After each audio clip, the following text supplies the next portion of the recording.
Olá, meu amado, tudo bem? Legal você estar aqui com a gente. Estamos estudando aqui a aula de número 7 do livro de Romanos e você está aqui na nossa Escola do Crescimento.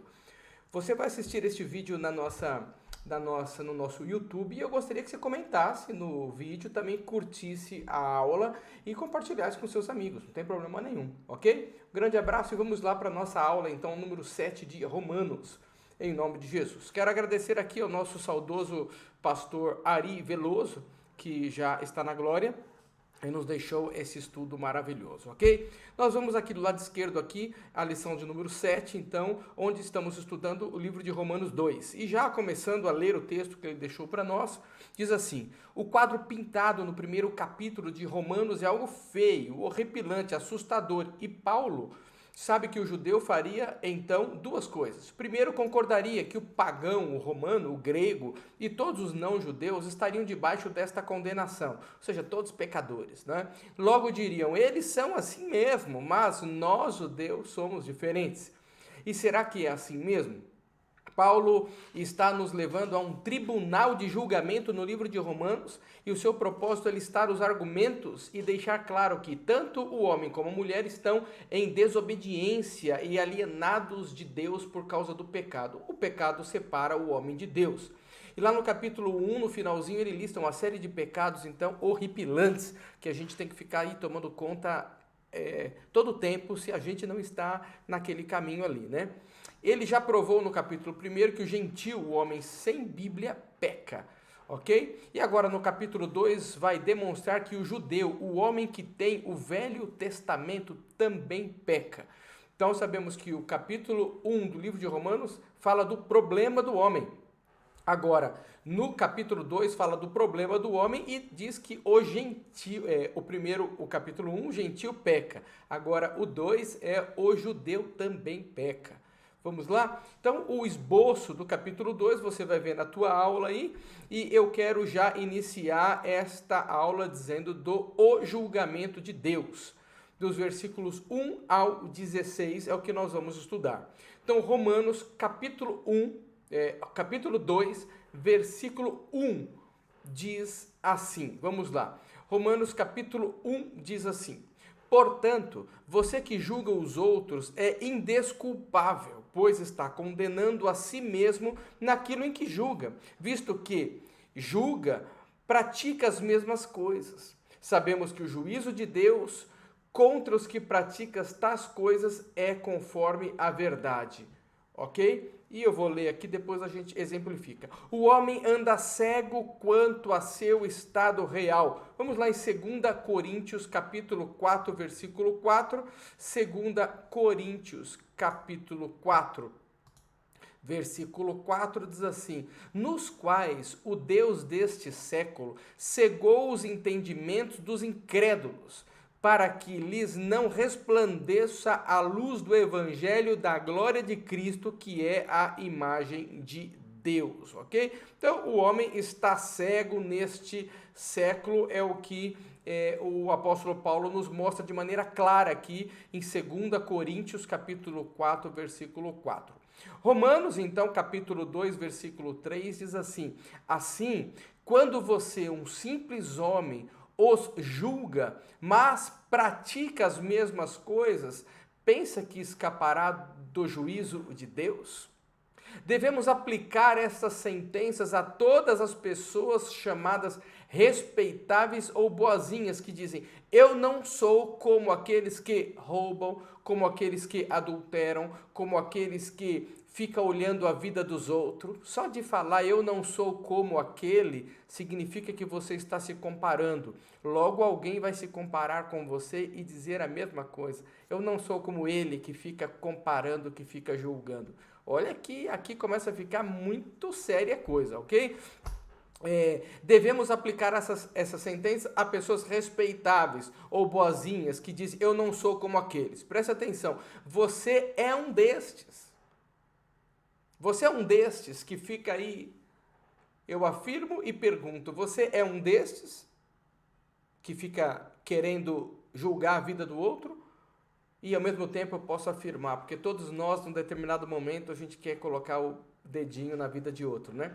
Saiba que Deus vê o motivo atrás das nossas ações e não necessita de jurados e testemunhas, porque Ele mesmo é testemunha, jurado e juiz.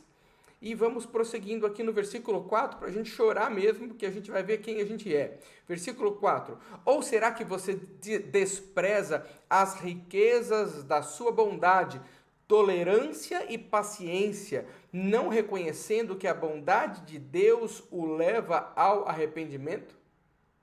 E já começamos aqui então. Riqueza e bondade significa graciosidade em contraste com dureza, brutalidade e amargura. Ou seja, é uma bondade rica. Não está se importando se vai dar o resultado agora ou não. É uma graça. Deus resolveu nos amar e resolveu ser bom conosco.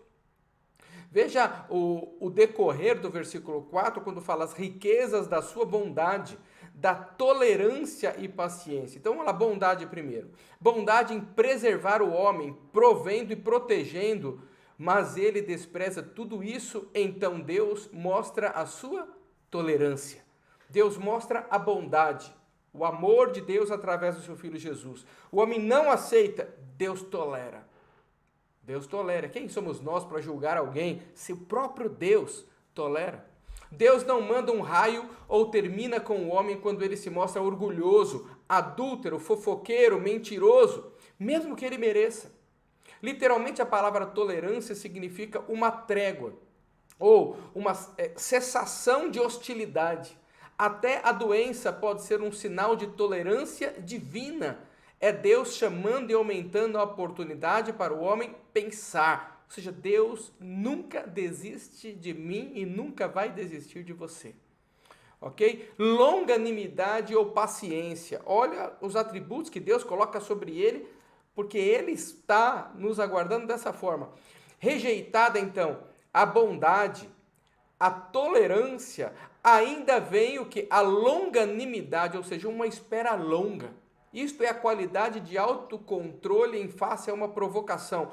Deus então continua nos esperando, nos amando, buscando e aguardando o dia que nós vamos voltar para Ele.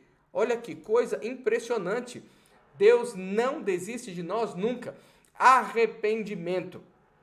Isto é, uma mudança de mentalidade de quem sabe que está fazendo algo errado e então dá meia volta e vai para outro caminho, começando a agir corretamente. A benignidade de Deus que convida à conversão, ou seja, a bondade, a paciência, a longanimidade, a tolerância, leva o homem ao arrependimento. Então nós não podemos nunca julgar que A, B ou C está demorando para se consertar. Nós é que devemos cuidar da nossa vida, ok? Então como você pode ver, o julgamento divino não é baseado nas aparências, não é fundamentado em aspectos superficiais. Então, cuidado, o julgamento divino é conforme os mais profundos aspectos da revelação de Deus, sendo um deles a verdade, e não dará lugar ao jeitinho brasileiro. Deus nos julga pela verdade que há em nós, pelo que nós somos e pelo que nós fazemos para com Ele e para com o nosso próximo. Ok? Número 2, vamos no versículo 5. Ok? Acabamos de falar agora aqui sobre, então, como que Deus nos julga conforme a verdade da sua palavra. Ele julga, então, conforme a paciência dele, conforme a riqueza da bondade dele, pela tolerância dele, pela longanimidade e paciência e pelo arrependimento, a mudança de atitude. Tem que ter mudança de atitude, ok? Segundo, conforme a acumulação de culpa, Deus nos julga. Contudo, por causa da sua teimosia e do seu coração obstinado, você está acumulando ira contra si mesmo para o dia da ira de Deus, quando se revelará o seu justo julgamento. É o que está escrito aqui em Romanos capítulo 2, versículo 5. Em Ezequiel ele coloca um adendo aqui, então, dizendo: quantos homens e mulheres vivem empedernidos, duros, sem um coração contrito e piedoso para com Deus? Pelo contrário, vivem com arrogância E essa arrogância é que vai o quê? Acumulando a ira de Deus contra esta pessoa mesmo. Vamos lá em Ezequiel, conforme a sugestão dele, Ezequiel capítulo 16, versículos 49 e 50. Diz assim, versículo 49: Eis que esta foi a iniquidade de Sodoma, tua irmã, soberba, fartura de pão e abundância de ociosidade teve ela e suas filhas, mas nunca fortaleceu a mão do pobre e do necessitado. E se ensoberbeceram e fizeram abominações diante de mim. Portanto, vendo eu isso, as tirei dali. Olha só que coisa, hein? Endureceram o coração, estava tudo bem, estava tudo sob controle e começaram a acumular a ira de Deus, e você sabe muito bem o que aconteceu com Sodoma, ok? O que acabamos de ver no versículo 4 mostra a dureza do coração humano, que vai acumulando-se dia a dia, e a ira de Deus a ser revelada no último dia, conforme você pode ler lá em Apocalipse capítulo 20. Só então entenderemos todas as ramificações, as más influências e o terrível efeito da vida de um homem sem Deus. Veja o que Jesus fala a respeito da segurança dos sodomitas. Lucas 17, 28 e 30. Vamos lá? Lucas 17, 28 e 30. De 28 a 30. 28 diz assim: Como mantém... Da mesma maneira aconteceu nos dias de Ló, como também da mesma maneira aconteceu nos dias de Ló. Comiam, bebiam, compravam, vendiam, plantavam e edificavam. Mas no dia em que Ló saiu de Sodoma, choveu do céu fogo e enxofre e os consumiu a todos. Ou seja, Ló estava lá, e quando Ló estava lá, a pedido, né, aquela terra não foi consumida, mas logo que ele saiu de lá, aconteceu o que aconteceu e a terra se acabou. Deixa eu tomar uma aguinha aqui.